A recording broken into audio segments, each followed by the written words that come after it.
Mike Winder, and he said, "Do you think people are carrying on this works?" And we were talking about the protection thing. I guarantee it. All right, we are live on Facebook. We will start right into you. Okay. All right. We are the Republican women in the House of Representatives. There are 8 of us. And so this will be our second town hall that we've done together as a group, our second Facebook Live. And so we are going to talk about some of the bills we're working on and what we're currently looking at. This is our final week of the session. So, and we are in the House lounge, so we may get the occasional passerby.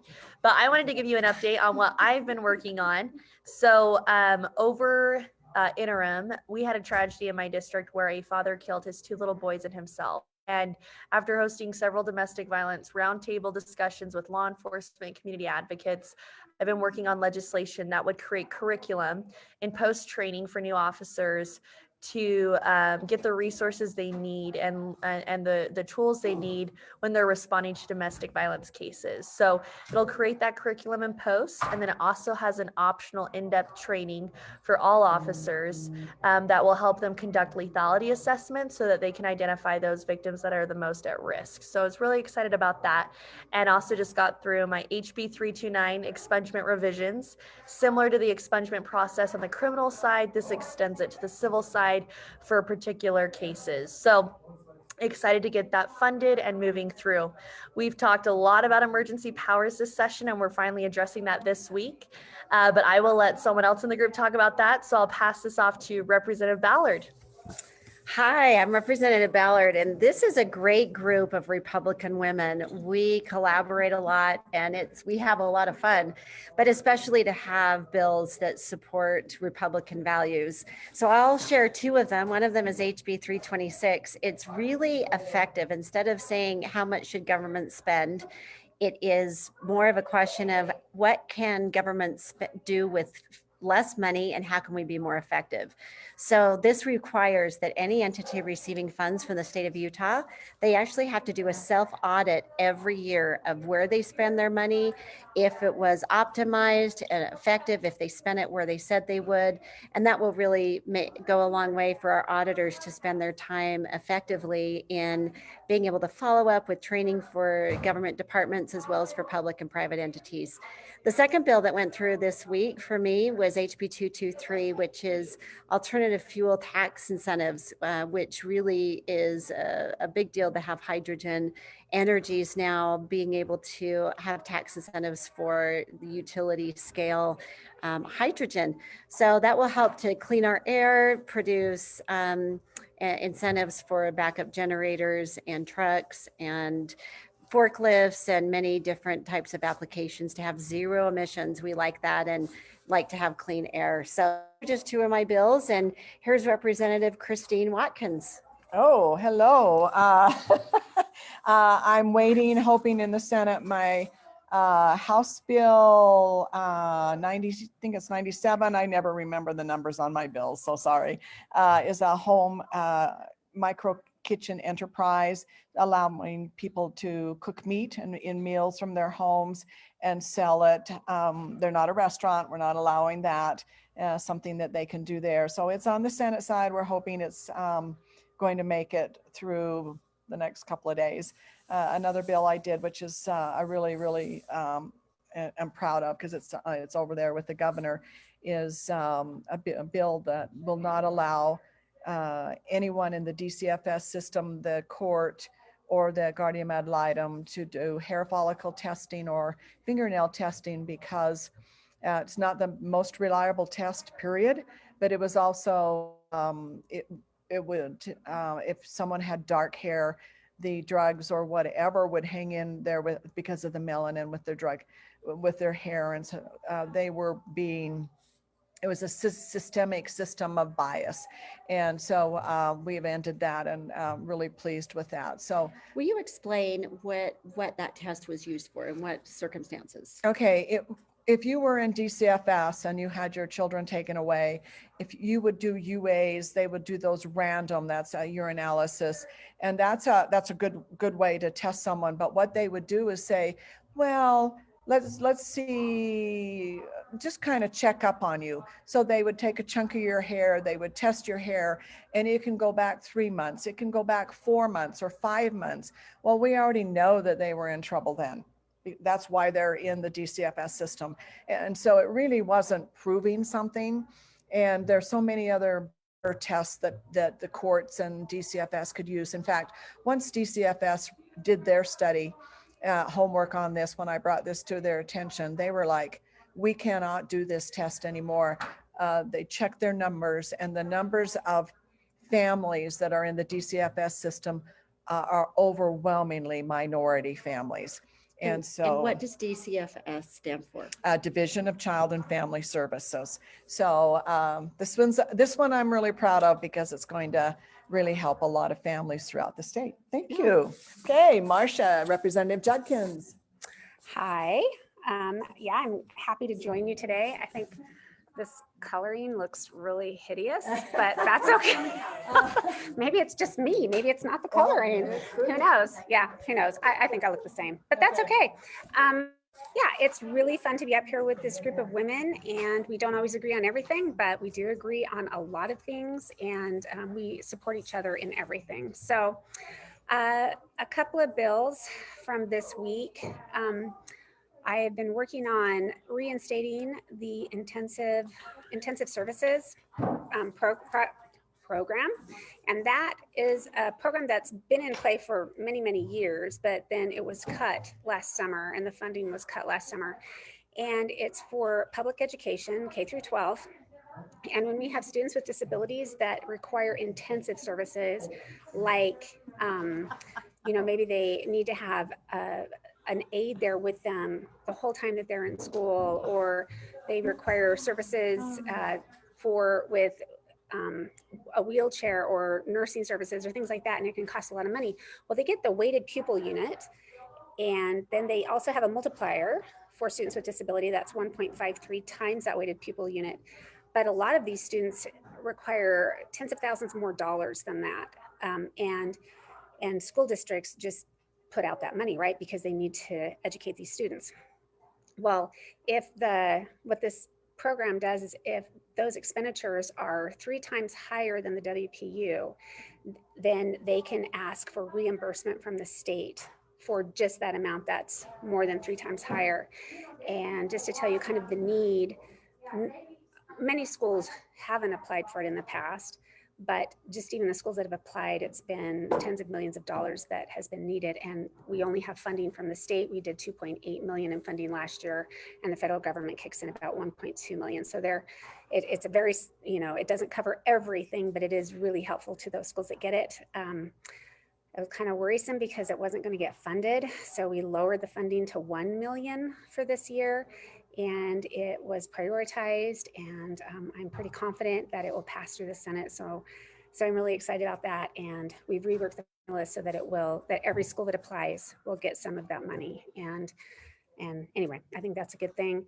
One other bill and I'll be quicker because I talk a long time. Another bill is I was the floor sponsor of, and Senator Thatcher ran it, and it requires the Sentencing Commission to create a list of all the collateral consequences that happen when someone is convicted of a crime. So a collateral consequence is not the incarceration or the fines or the restitution. It's the other things that are spread throughout code, like losing the right to own a weapon, or not being able to be in certain types of housing, not being able to go to in places where there are children, or just things like that there's thousands of them. And a lot of times when someone goes to plead or goes before a court, they don't know what those collateral consequences are, and so they don't make a fully informed decision.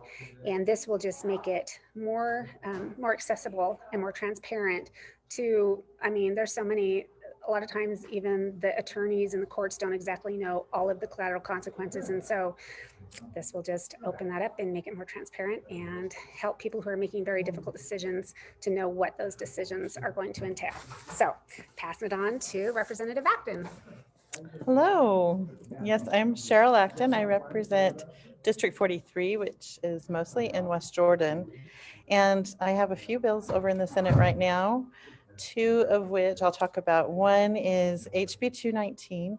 It's the inmate phone call cap bill. And this bill puts a cap on the cost per minute for a phone call from the county jail. The state prison is already capped by the FCC, but county jails are not. And we currently house about half of the inmates in the state are housed in county jails. About a quarter of all state inmates are housed in county jails.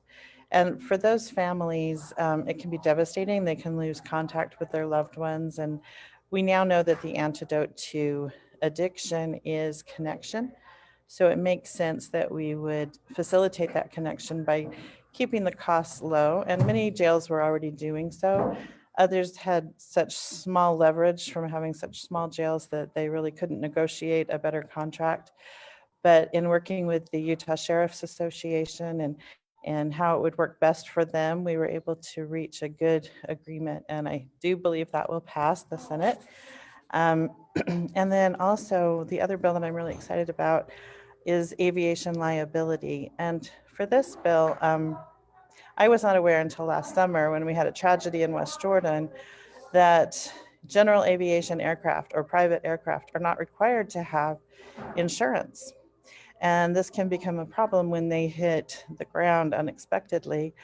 And sometimes people and property are damaged or even killed, and they're not insured. So the family or the people impacted on the ground, literally impacted, have to pursue litigation, and that can take many years.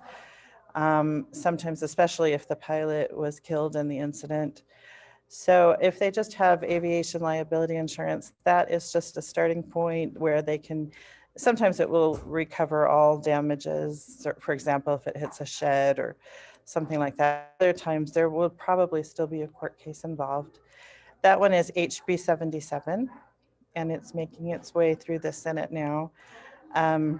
It did pass the Senate committee unanimously, and I think we do see that there is a need for it. I had a lady testify from Roy, Utah, who 3.5 years after her incident in which she was just driving down a city road, her car was hit by an aircraft overhead and it burst into flames. She barely survived. The pilot did survive as well, but they're still litigating, and she still has not recouped any money for that incident, at which she had to replace her car. She's had a lot of medical bills, PTSD, as you can imagine, and so forth. So this bill will just make it a little easier for those who unsuspectingly become the victims of, and inadvertently become the victims of aircraft accidents. So most aircraft do have insurance, even private aircraft. Only about 10 to 20% do not. And this bill will just require those pilots also to get insurance. So let me pass you on to Representative Susan Pulsifer, who represents South Jordan primarily, and a little bit of West Jordan. Hi, yes, I represent a good portion of South Jordan and a little bit of Western, 5 houses in fact, and a little bit of Riverton. And we've got 3 days left in the session, I guess 2.5 because it's halfway through today. We're all looking for our bills to make their way through the process. And I was so excited this morning when one of my bills was voted in favorably on the Senate floor. So it finishes. And this bill, I'm particularly excited about because I've done a lot of work with others. It was a group team effort and with amazing people. And what it really will do is make government more accountable and accountable in a better way. So currently when either the state board or the legislature creates programs for schools and school districts, they usually have a report because everyone wants to know how the program is working to make sure that it's doing what we want it to do. And the problem is some of these reports have grown to be very large. Maybe they start out as one page and have really good information that's pertinent, but through the process and through the different agencies and so on, more and more data is asked for. And then it grows to be maybe 10, 20 pages. And sometimes that can take a lot of time. And actually, sometimes more than one report asks for the same information. So here is a person in a small school, say a charter school or a small district, even the large districts, and their job is to fill out the reports. Well, if they have to put the same information in multiple reports, that's really not using their time very well. And actually, when they have to do longer and longer and more reports, then they are not able to use their time in the classroom with kids. And so that's kind of bureaucracy, and it's kind of busy work in that sense. But what we want to do is make sure the right information is getting to the right people so we can have accountability and transparency. And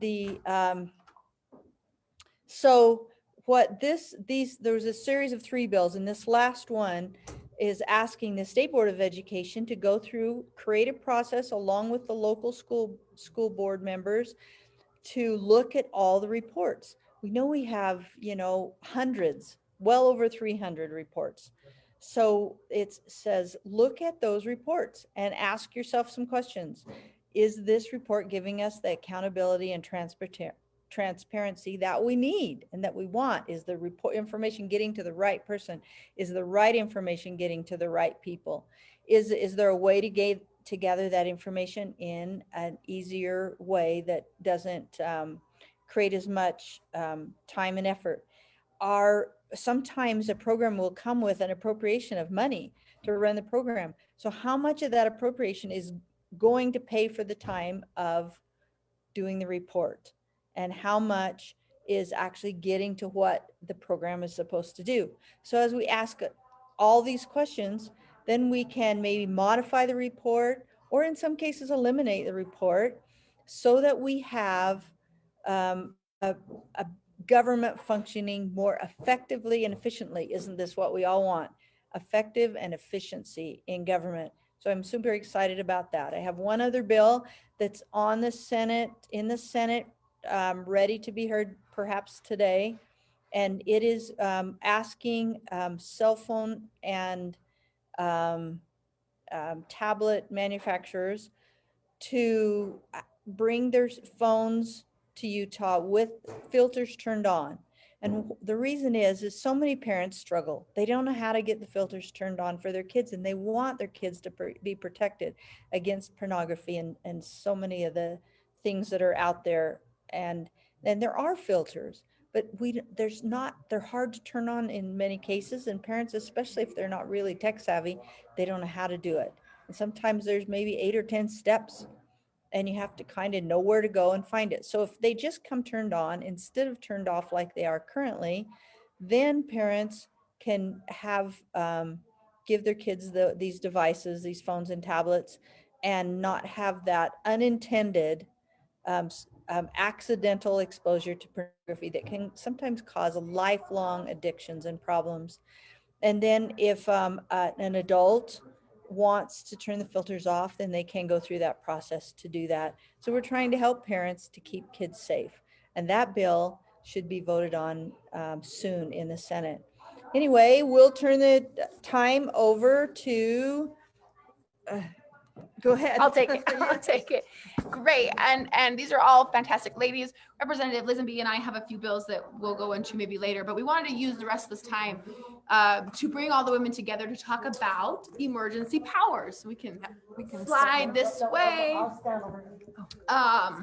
I know Carrie Ann's got some great bills going through the House and Senate. I've had a few just pass through the House and or Senate, but emergency powers is what you all usually want to talk about at this time. So who wants to start off with some information for our viewers on emergency powers? I'm going to just do a background. Well, that's what I thought. Yeah. Okay. Go ahead. Yeah. let's do a background and say, so the current emergency powers that we have were put into place thinking about a fire or an earthquake or a flood or something like that. What they were not anticipating is a months-long, year-long pandemic. And so we found that we were in a difficult situation because what the current law just didn't respond to the situation we have. So that's sort of the background. And the current emergency powers code, most of it was adopted in the 1950s. So it was a long time ago, and it needed updating anyway. But what we've done is there are two bills, HB 294 and SB 195, and we've received lots of emails and it's asking us to support and emails asking us to oppose. And so we'd like to go through the ins and outs and kind of the reasoning and rationale behind why we support these bills. So HB 294 just passed. I think we all voted for it. Did we all vote for it? Yeah. It just passed the House this morning. And there was some discussion about some different subs in 294. There was a third, there were four. There was a third sub that was moved and a fourth sub. Well, the third sub was it moved? No, It it was motioned, but it did not pass. It didn't Okay. pass. Yeah. So it was moved, but it didn't pass. And the third sub got rid of all masks in the state, which I think most of us would agree is probably a good idea. Yes. The problem is that not all of the different bodies that will visit this bill agreed. And so because it was such a carefully crafted piece of legislation that had gone through numerous negotiations, that I personally sat in on our side and with the Senate and with the executive branch, with Representative Ray as the sponsor, we voted for the fourth sub because the fourth sub was guaranteed to pass. And if we had voted for the third sub and the third sub passed the House, then if the governor decided not to sign the third sub, it could be May until we had any relief whatsoever, unless the governor decided to overturn the statewide mask mandate and allow locals to decide for themselves, as they were doing prior to the statewide mask mandate. And so the other caveat was if the Senate decided not to approve the bill with the third sub, then it would just die anyway, and we would also have nothing. And so because it was such a carefully crafted and negotiated piece of legislation, we supported the fourth sub, so we have something. And what we have, does somebody else want to take what the fourth sub does? Jump in here, ladies. Well, let me first say, we've all been COVID tested. Our masks are off Yes. because we all have to be tested. So yeah, we know we're clear right now. Yeah, that's true. So Who wants to? one of the things it does is when the bill is gone through its final process, the statewide mask mandate is ended for everybody but school children. So that was what the third sub was trying to do, was say everybody. And the governor, I think the governor's real sticky point was That was, masks for school children. yeah, that was which the makes- governor's. Sorry, if I could just editorialize Please. for 1 second, which makes absolutely no sense, because if you look at the science, if we just look at the science, that age group, they're not spreading COVID. Plus, all the teachers have had an opportunity to be vaccinated if they want to. And so they're really, and if a family has a compromised family member at home, they can send their child to school in a mask, but that doesn't mean that we should be masking healthy children in school. Just even, I mean, for us as adults in the legislature, it muffles our voices. It makes it more difficult to communicate. And we're talking about school. Anyway, I could go on and on. I'll stop. But I think all of us here would say, I want to speak for everybody, but it's time for these school children to not have to wear masks anymore, but that is the governor's sticky point. And so I'm gonna encourage anyone here who's watching to contact the governor and let them know how you feel. Yeah. Because Correct. we're going to be. Because he can lift that today. Yes. And they could take their masks off right now if he chose to. If we had gone with the third sub though, most likely it wouldn't have been successful. It would stop the progress we were hoping to achieve through the fourth sub. But that's not to say that we want masks to stay on kids in school. I get these emails that say, let my children breathe. Absolutely. I've got 6 kids in public schools. I agree 100% with that. But the process needs to be one that is effective. And I will echo what Representative Judkins says. Reach out to the governor's office. Let them know you want your kids to go to school mask free, and cite those concerns. You know, you can wear a mask if you still want to. You can go get the vaccine if you're a teacher. All of those things are relevant, and our kids need to breathe. And do it in a kind way. Yes. I would say. Professional kind. Professional. Yes, simple. So there we go. something else that the bill does is we as a state are receiving lots of vaccine doses from the federal government, and we want to be able to keep getting those vaccines from the federal government. In order to do that, we do need to maintain a level of emergency declaration, but the bill, what it says is we're going to take away almost everything from the emergency declaration except the drawing down of the federal funds and the receiving the vaccination doses. And the rest of it is going to go away when we reach certain thresholds. And one of the thresholds is 15% ICU bed utilization for COVID patients. And we are already underneath that threshold in Utah. Yeah. Another one is 1.6 million-ish doses of vaccine in the state, not in the arms of people, but in the state and available. And we are almost there. And then the last one is Is the rate 100, what was it? It was like 195 per 100,000. 100,000, which is we're close. below, or We're actually below that yeah, right now. depending on. It's close, It's but it's right there. right there. We kind of go Yeah. like this. So when all those thresholds are met, then that means that all of the emergency declarations, except for those drawing down of funds and receiving vaccination doses, are gone. And the mask mandate goes away immediately, except for school children. And I think that's pretty much the bill. Yeah.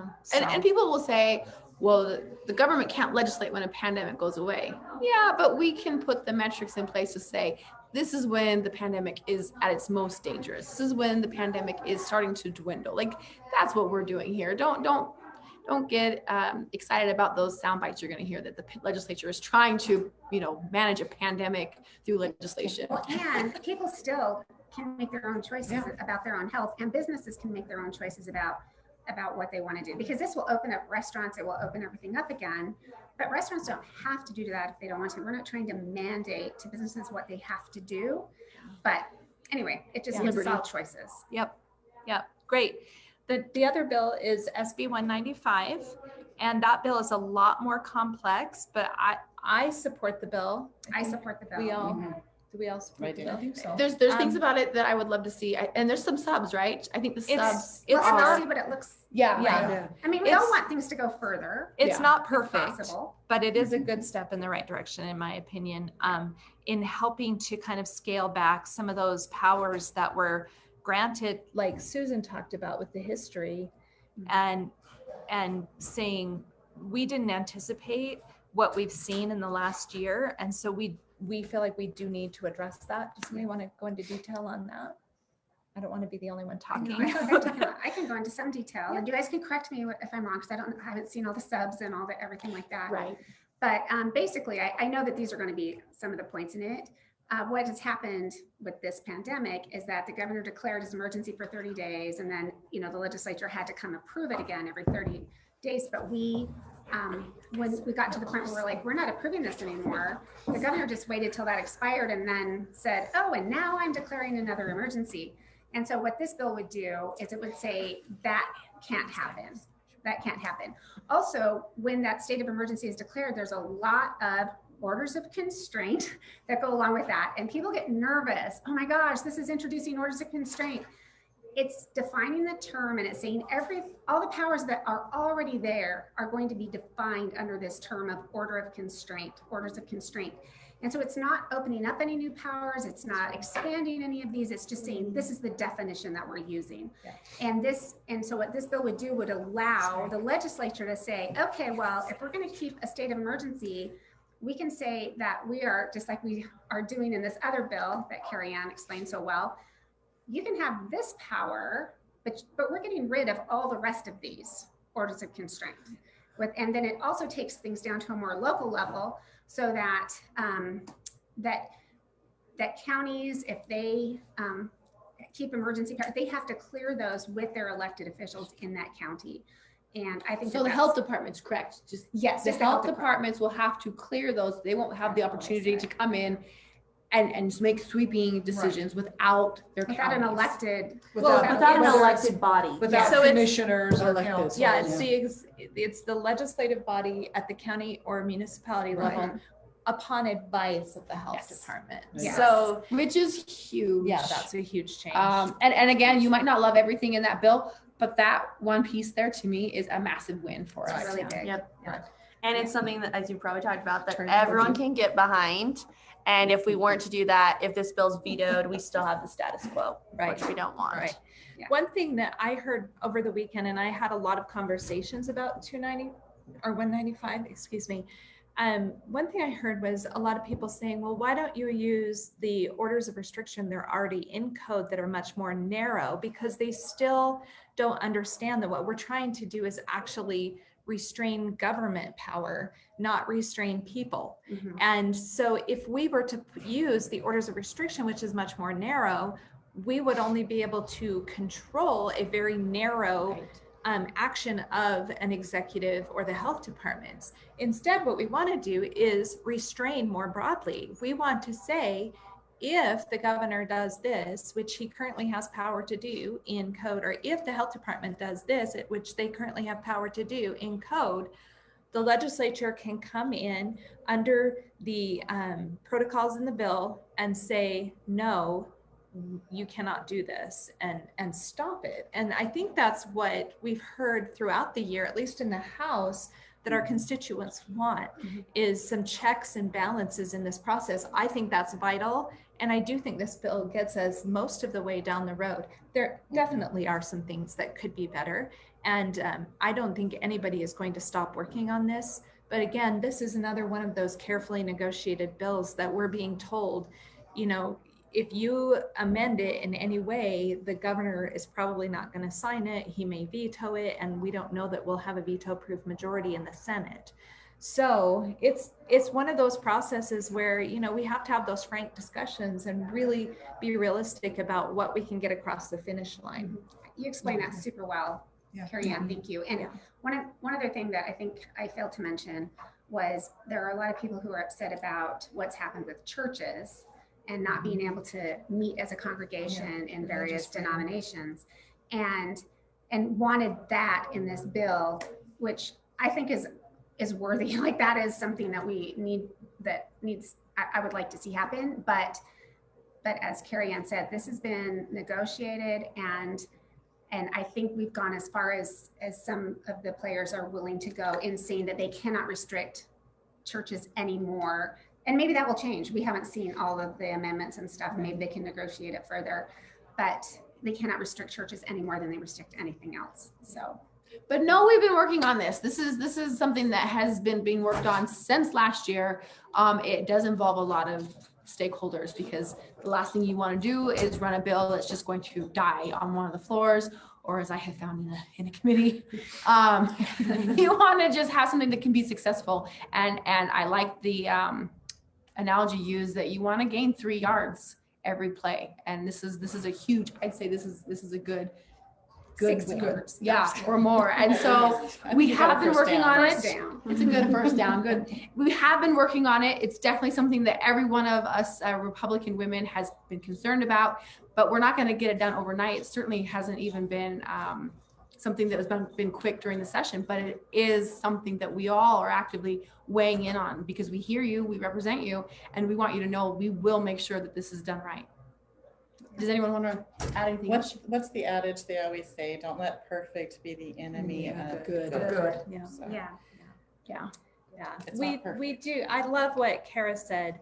And I don't know if you saw the meme that circulated on, or not meme, but we had a picture on Facebook that we put out with a statement where we said, we hear you, we want to represent you, and we want to defend you and your rights. And I think that applies to everybody in Utah, and that's what we're working toward. And we just appreciate you reaching out to us and giving us feedback and helping us understand the issues according to your perspective. And we just love the dialogue. Thank you. Thank you. Yeah, you want us to turn it toward. All right, we'll see you guys. Hope we'll plan on doing an update after the session. Yep. Have a great day. Bye.